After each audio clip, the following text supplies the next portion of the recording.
नमस्कार, देख रहे हैं आप, आपके साथ मैं हूं चारुल शर्मा। सीधा रुख करेंगे इस वक्त की बड़ी खबर का। भारी बारिश के चलते श्रद्धालुओं की मुश्किलें बढ़ गई हैं। गौरीकुंड और सोनप्रयाग में लगभग 5000 केदारनाथ जाने वाले यात्रियों को रोक दिया गया है। केदारनाथ यात्रा को सोनप्रयाग में रोक दिया गया है और बारिश रुकने तक यात्रा स्थगित रहेगी।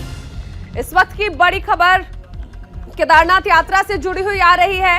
केदारनाथ यात्रा पर जाने वाले श्रद्धालुओं को सोनप्रयाग में रोक दिया गया है और देखिए, सोनप्रयाग से गौरीकुंड जाने की इजाजत भी फिलहाल नहीं दी गई है, लेकिन जो श्रद्धालु, जो यात्री गौरीकुंड में हैं, उन्हें भी वहीं पर रोक दिया गया है। उससे आगे की जो यात्रा है उसे फिलहाल रोका गया है और खराब मौसम की वजह से आप देखिए, केदारनाथ यात्रा बार बार रुक रही है।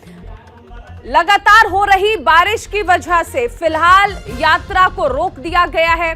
सोनप्रयाग और गौरीकुंड में श्रद्धालुओं को रोका गया है।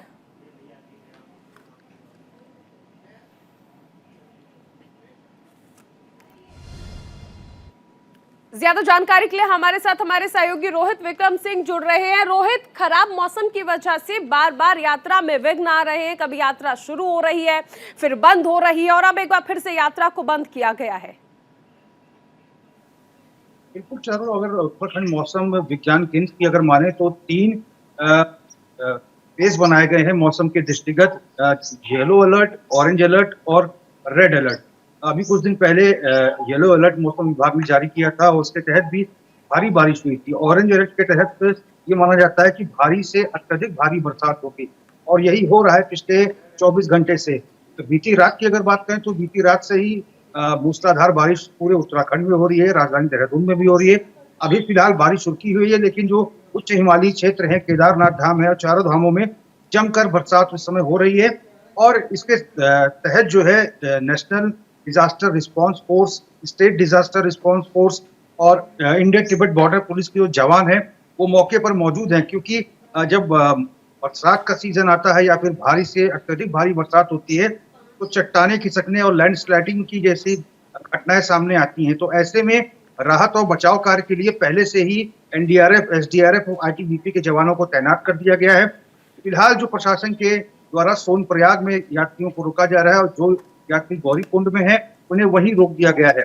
और इसके साथ ही जो हेली सर्विसेज की अगर बात करें तो पाटा और गौरीकुंड से जो हेली सर्विसेज संचालित हो रही थी। चाहेंगे आपसे कि देखिए, जब हम सोनप्रयाग की बात करते हैं तो सोनप्रयाग में काफी व्यवस्थाएं हो सकती हैं, लेकिन गौरीकुंड हमने देखा कि 2013 की आपदा के बाद अब उतना बड़ा क्षेत्र नहीं रहा है, उतना बड़ा वहां पर एरिया नहीं है और ऐसे में 5000 से ज्यादा जो यात्री वहां पर पहुंचे हैं, जो श्रद्धालु हैं, उन्हें वहां पर रुकने के लिए कहा गया है। क्या इसके लिए अलग से कुछ व्यवस्थाएं की गई हैं? क्योंकि चारधाम यात्रा को लेकर ही लगातार कहा जा रहा था कि वहां पर स्लॉट्स फुल थे, होटल आसानी से नहीं मिल पा रहे थे। ये चारों यात्रियों के ठहरने के लिए हालांकि गढ़वाल मंडल विकास निगम जो पूरी यात्रा को इस बार संचालित कर रहा है, उसके द्वारा 1500 टेंटों की व्यवस्था जो है यात्रा मार्गों पर की गई है केदारनाथ यात्रा के दृष्टिगत। और गौरीकुंड में भी प्रशासन के द्वारा वैकल्पिक व्यवस्थाएं की गई हैं। और चूंकि ये जो मानसून का सीजन रहता है, हालांकि 12 जून से मानसून सीजन उत्तराखंड में प्रारंभ हो जाएगा, उसके पहले से ही इस तरह से भारी बरसात हो रही है, उसके दृष्टिगत जो है प्रशासन के द्वारा, जिला प्रशासन के द्वारा और रुद्रप्रयाग के जो कलेक्टर हैं उनके द्वारा जो है, बिल्कुल देखिए, समझने वाली बात है कि इस वक्त जो यात्री चारधाम यात्रा के लिए जा रहे हैं, पर्वतों का रुख कर रहे हैं, उन्हें थोड़ा इंतजार करने की जरूरत है। रोहित, आप बने रहिए, आगे भी आपसे जानकारी ली जाएगी। उत्तराखंड में मूसलाधार बारिश का सिलसिला लगातार देखने को मिल रहा है और बारिश से तापमान में भारी गिरावट भी आई है। देहरादून, हरिद्वार, उत्तरकाशी, चमोली, रुद्रप्रयाग, पिथौरागढ़, चंपावत में झमाझम बारिश हो रही है। उत्तराखंड मौसम विभाग ने आज दिन भर बारिश की संभावना जताई है।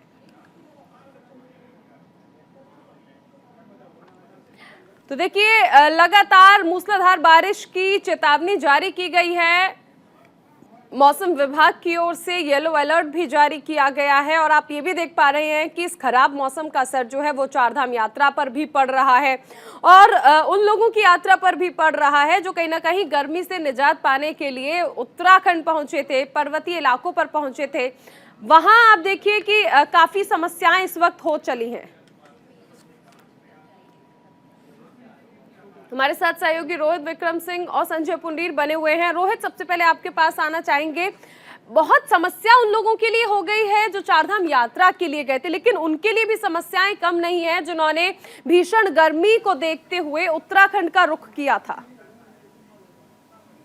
बिल्कुल चारुल, जो मॉनसून सीजन होता है ये उत्तराखंड के लिए बहुत ही चुनौतीपूर्ण होता है। इसमें 24/7 जो स्टेट डिजास्टर रिस्पांस फोर्स की टीमें हैं ये अलर्ट मोड पे रहती हैं और भारी संख्या में इनकी नियुक्ति की गई है जो उत्तराखंड चारधाम यात्रा और पर्वतीय क्षेत्रों में तैनात रहते हैं। उसके साथ ही हरिद्वार और ऋषिकेश में भी इनको तैनात किया जाता है, क्योंकि जब बरसात ज्यादा होती है तो गंगा का जल स्तर बहुत बढ़ जाता है। तो ऐसे में जो बहुत सारे ऐसे श्रद्धालु हैं जो गंगा स्नान करते हैं ऋषिकेश में या हरिद्वार में, वो उनके डूबने का खतरा भी रहता है। तो लिहाजा गंगा नदी में भी लगातार ये मॉनिटरिंग करते हैं। और इसके साथ ही चूंकि उत्तराखंड में बादल फटने की घटनाएं भी चारों में बहुत ज्यादा होती हैं, एक बादल फट जाता है और कई गैलन पानी जो है समूचे क्षेत्र को नष्ट कर देता है। तो ऐसे में एसडीआरएफ, एनडीआरएफ और आईटीबीपी जवानों की नियुक्ति की गई है और लगातार वो नजर बनाए हुए हैं कि कोई अप्रिय घटना अगर इस प्रकार की होती है तो राहत और बचाव का कार्य किया जाए। और चूंकि चारधाम यात्रा के परिप्रेक्ष्य में अगर बात करें तो लगातार जो है तीर्थयात्री उत्तराखंड पहुंच रहे हैं। हालांकि मौसम ठंडा हो रहा है। फिलहाल राजधानी देहरादून की अगर बात करें तो आसमान में काले बादल छाए हैं, लेकिन रुक रुक के धूप हल्की निकल रही है, लेकिन ऐसी संभावनाएं नहीं लगती क्योंकि मौसम विभाग के जो वैज्ञानिक है, बिल्कुल देखिए, लगातार हो रही बारिश परेशानी का सबब जरूर बन रही है। संजय भी हमारे साथ बने हुए हैं। संजय, हरिद्वार में हम देख रहे हैं कि देर रात से लगातार रुक रुक कर बारिश हो रही है और ऐसे में जल भराव की शिकायतें भी बहुत ज्यादा आ रही है। देखिए चारुल, उत्तराखंड के पहाड़ों में जहां एक और लगातार बारिश हो रही है तो कहीं ना कहीं मैदानी जिलों में भी लगातार बारिश हो रही है। हालांकि बारिश से जहां लोगों को गर्मी से राहत तो मिल रही है, लेकिन जिस तरह से चारधाम चल रही है, चारधाम यात्रा चल रही है, ऐसे में उन लोगों को भी काफी दिक्कत हो रही है क्योंकि समय समय पर हम देख रहे हैं कि बार बार बारिश आ जाने से जो यात्रा है वो प्रभावित हो जाती है और जो यात्री होते हैं यानी जो पर्यटक होते हैं वो वहीं पर उनको रोक दिया जाता है। और जिस तरह से बीते दिनों से लगातार मौसम विभाग द्वारा येलो अलर्ट जारी किया था और लोगों से कहा भी था कि आप उत्तराखंड ना आए क्योंकि लगातार बारिश हो रही है। लोगों को समय समय पर समाचार पत्रों के माध्यम से, सोशल मीडिया के माध्यम से जो प्रशासन की टीमें हैं वो लगातार यहाँ जागरूक कर रही थी। लेकिन जो लोग हैं, क्योंकि करीब 2 साल के बाद यात्रा शुरू हुई है, ऐसे में लोग काफी उत्साह है, तो ऐसे में लगातार लोग हैं जो वो कहीं ना कहीं उत्तराखंड का रुख कर रहे हैं। हालांकि हम हरिद्वार की बात कर लेते हैं। हरिद्वार में भी लगातार देर रात से बारिश हो रही है। हालांकि फिलहाल मौसम सही है, अच्छी धूप भी निकली है। का यही हाल है और यहाँ तक कि आप देखिए कि दिल्ली एनसीआर में भी मानसून दस्तक दे चुका है। आप बने रहिए, आगे भी आपसे जानकारी लेंगे। सूबे के पहाड़ी इलाकों में एक बार फिर से मौसम ने करवट बदल दी है। ऊंचाई वाले इलाकों में हल्की बर्फबारी हो रही है। चिनाब घाटी, एराटॉप, नर नारायण में भी बर्फ देखी गई, तो निचले क्षेत्रों में घने कोहरे का प्रकोप भी नजर आने लगा है।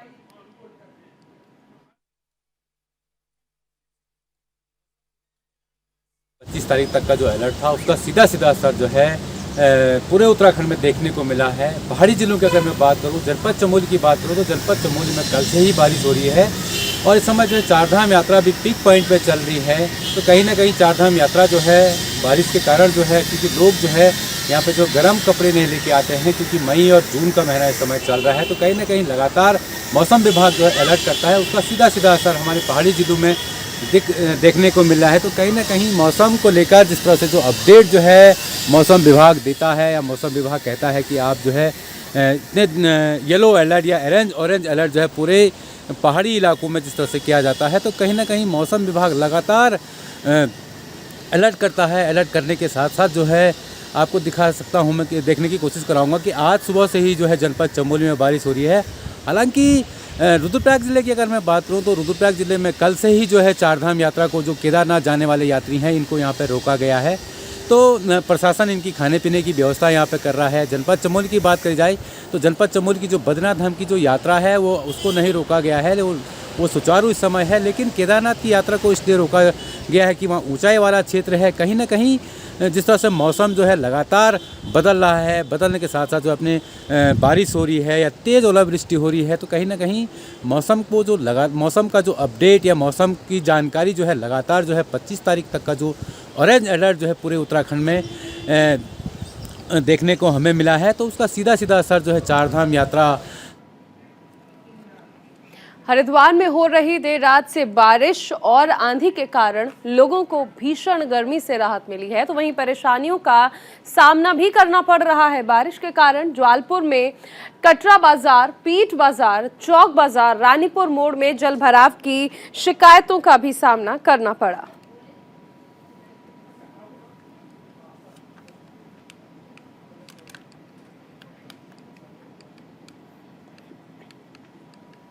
हमारे साथ हमारे सहयोगी संजय पुंडीर बने हुए हैं। संजय, जिस तरह हम जिक्र कर रहे थे, बदलते मौसम ने राहत तो दी लेकिन आफत कई सारी हो गई है।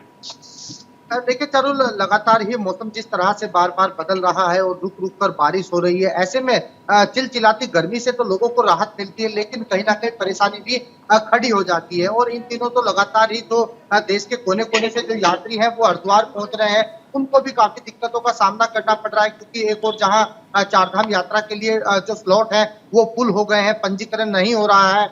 ऐसे में जो लोग हैं वो हरिद्वार रुके हुए हैं, यहीं पर डेरा डाला हुआ है। तो इसी को लेकर भी बारिश और है तो कहीं ना कहीं जो लोग हैं तो काफी दिक्कतें हो रही है। हालांकि प्रशासन की तरफ से उन्हें राहत दी जा रही है, लेकिन कहा जा सकता है कि यात्रियों को और हम अपने दर्शकों को भी यही कहेंगे कि मौसम खराब के चलते चारधाम यात्रा कुछ समय बाद कर सकते हैं। हालांकि जिस तरह हम हरिद्वार के शहरी क्षेत्र की बात करें या ग्रामीण क्षेत्र की बात करें, वहां पर भी लगातार जल भराव हो रहा है, इससे भारी परेशानी का सामना करना पड़ रहा है। हालांकि जिस तरह से तूफान आया है, आंधी आई है, उससे कई जगह पेड़ गिरे हैं, तो जो लाइट है, बिजली है, वो भी पूरी तरह प्रभावित हुई है। तो कहा जा सकता है कि बदलते मौसम से जहां राहत मिल रही है तो वहीं परेशानी भी खड़ी हो रही है। चारुल, चलिए, बहुत शुक्रिया इस तमाम जानकारी के लिए संजय। चंपावत विधानसभा उपचुनाव में प्रचार अभियान अब जोरों पर है और इस चुनाव में मुख्य मुकाबला बीजेपी प्रत्याशी मुख्यमंत्री पुष्कर सिंह धामी और कांग्रेस प्रत्याशी निर्मला गहतोड़ी के बीच है। बीजेपी ने कांग्रेस पर इस चुनाव में सरेंडर करने की बात कही तो कांग्रेस ने मुख्यमंत्री के चुनाव में पूरी कैबिनेट और बीजेपी संगठन की मौजूदगी पर सवाल उठाए। मुख्यमंत्री जी जीतने के लिए एड़ी चोटी का जोर लगा रहे हैं, ये तो सभी को पता है और उनको लगानी भी चाहिए, क्योंकि जिस तरह का उनका हश्र हुआ है खटीमा में, उसके बाद वो डरे सहमे बैठे हैं और उनका डर इससे भी परिलक्षित होता है कि किस तरह से वो जो है लोक लुभावनी घोषणाएं कर रहे हैं, आचार संहिता की धज्जियां उड़ा रहे हैं, 40 से ज़्यादा स्टार प्रचारक उतार रहे हैं, क्योंकि उनको अपनी लोकप्रियता में भी विश्वास नहीं है, उनको अपने नाम पर उतना विश्वास नहीं है कि मैं अपने अकेले दम पर जीत जाऊंगा। तो ऐसे में कहीं ना कहीं मुझे लगता है कि धामी जी चाहे कुछ भी कर ले, लेकिन जीत हमेशा सच्चाई की होती है। कुछ क्षणों के लिए हो सकता है कि लोगों का रुझान आपकी तरफ बढ़ा हो, भारतीय जनता पार्टी की लोकप्रियता में इजाफा आया हो, लेकिन लोगों को भी बहुत जल्द सबक मिल रहा है। महंगाई, बेरोजगारी, भ्रष्टाचार अपने चरम पर हैं। आप एक खनन प्रेमी मुख्यमंत्री के रूप में जाने जाते हैं, इसीलिए खटीमा की जनता ने आपका यह हश्र किया है कि आज आपको जिला बदर करके आपको वहाँ भेजा गया है या आपको विधानसभा अपनी बदलनी पड़ी है, क्योंकि खटीमा जहाँ से आप जीतते आया करते थे उन्होंने तक आपको नकार दिया। तो चंपावत के लिए तो आप एक भारी प्रत्याशी। और हमारे साथ हमारे सहयोगी रोहित विक्रम सिंह बने हुए हैं। रोहित, कहीं ना कहीं कांग्रेस ये सवाल उठा रही है कि एक सीट के लिए आप देखिए पूरी कैबिनेट भी प्रचार कर रही है, स्टार प्रचारकों की लिस्ट जारी की गई है, तो कहीं ना कहीं बीजेपी के प्रचार अभियान पर सवालिया निशान खड़े कर रही है यहाँ कांग्रेस। देखिए चारुल, दरअसल प्रधानमंत्री नरेंद्र मोदी ने एक बार फिर से पुष्कर सिंह धामी को बतौर मुख्यमंत्री की कमान संभाई है और कहीं ना कहीं प्रधानमंत्री नरेंद्र मोदी का जो विश्वास मुख्यमंत्री पुष्कर सिंह धामी पर है, इसी को सही साबित करने के लिए, इसको चरितार्थ करने के लिए भारतीय जनता पार्टी ने एड़ी चोटी का जोर लगाया हुआ है। और भारतीय जनता पार्टी ये चाह रही है कि अब तक उत्तराखंड के इतिहास में ऐसी ऐतिहासिक जीत जो है मुख्यमंत्री पुष्कर सिंह धामी को चंपावत उपचुनाव में दिलाई जाए, जितनी अभी तक किसी ने हासिल नहीं की, और एक प्रचंड मार्जिन के साथ मुख्यमंत्री पुष्कर सिंह धामी जीत गए हैं। और इसी के तहत भारतीय जनता पार्टी ने 40 स्टार प्रचारकों की सूची तैयार की है। इस समय उत्तराखंड के सभी कैबिनेट मंत्री चंपावत में मौजूद हैं, लगातार जनसभाएं हो रही हैं, लगातार वो रोड शो कर रहे हैं। उसके साथ ही भारतीय जनता पार्टी के जो प्रदेश प्रभारी हैं दुष्यंत गौतम, सह प्रभारी रेखा वर्मा, बीजेपी प्रदेश अध्यक्ष मदन कौशिक, बीजेपी के प्रदेश संगठन महामंत्री अजय कुमार, ये तमाम लोग जो है चंपावत में मौजूद हैं। उसके साथ ही मुख्यमंत्री उत्तर प्रदेश के मुख्यमंत्री योगी आदित्यनाथ भी 1 से 2 दिन बाद जो है चंपावत में पहुंचेंगे, जहां वो जनसभा करेंगे और उसके साथ ही केंद्रीय मंत्री अनुराग ठाकुर, केंद्रीय मंत्री स्मृति ईरानी सहित कई केंद्रीय मंत्री भी चंपावत पहुंचेंगे और जनसभाएं करेंगे, रोड शो करेंगे। और सबका प्रयास यही होगा कि प्रधानमंत्री नरेंद्र मोदी ने जो विश्वास जताया है मुख्यमंत्री पुष्कर सिंह धामी को, उसको सही साबित करके दिखाया जाए और एक रिकॉर्ड मार्जिन से मुख्यमंत्री पुष्कर सिंह धामी को जीत दिलाई जाए। कांग्रेस की अगर बात करें चारू, तो पूर्व मुख्यमंत्री हरीश रावत बीते रोज चंपावत पहुंच गए हैं और 28 मई तक वो चंपावत में अपने जो कांग्रेस की जो प्रत्याशी हैं निर्मला गैतोड़ी, उनके फेवर में जनसभाएं और रोड शो कर रहे हैं, डोर टू डोर कैंपेनिंग कर रहे हैं। इसके साथ ही पूर्व नेता प्रतिपक्ष प्रीतम सिंह चंपावत में मौजूद हैं, कांग्रेस के प्रदेश अध्यक्ष करण माहरा चंपावत में मौजूद हैं, नेता प्रतिपक्ष यशपाल आर्य भी चंपावत में मौजूद हैं।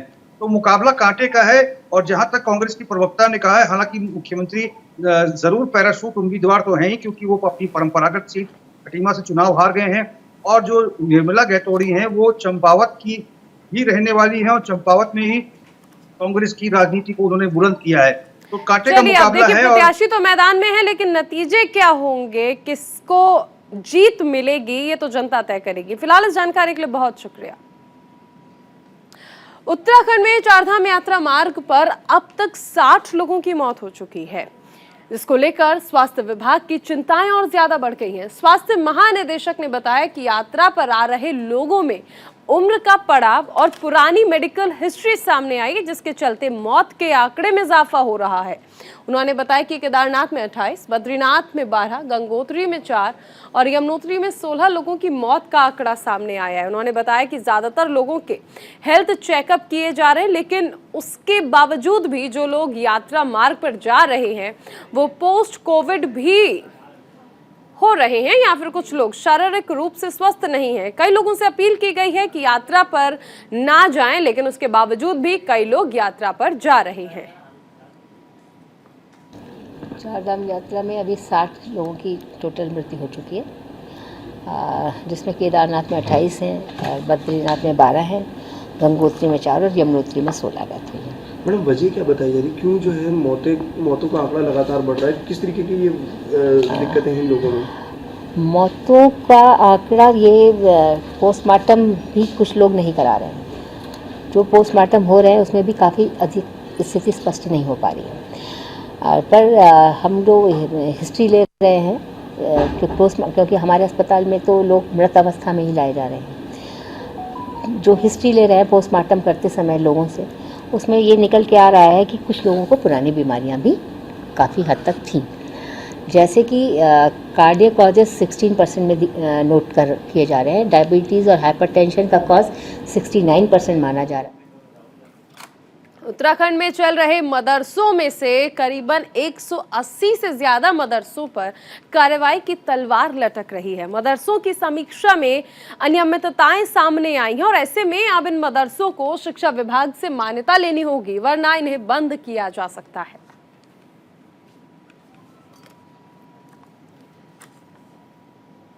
ज्ञान में आया है कि प्रदेश में 425 मदरसे चल रहे हैं और 192 मदरसे ऐसे हैं जिनको उत्तराखंड सरकार और भारत सरकार से धनराशि निर्गत हो रही। और मेरे संज्ञान में ये भी आया है कि उन मदरसों को कक्षा 5 तक की शिक्षा विभाग की मान्यता नहीं है और यदि मदरसों में पढ़ने वाले बच्चे 5 तक पढ़ेंगे, अगर शिक्षा विभाग की मान्यता नहीं होगी तो वो बच्चे का जीवन कक्षा 6 में कहाँ रहेगा? कौन उसको सरकारी विद्यालय बिना टीसी के उसको कौन एडमिशन देगा? अगर उसको कक्षा 6 में एडमिशन नहीं देना है तो मदरसे में शिक्षा देकर बच्चों का जीवन बर्बाद नहीं करना है।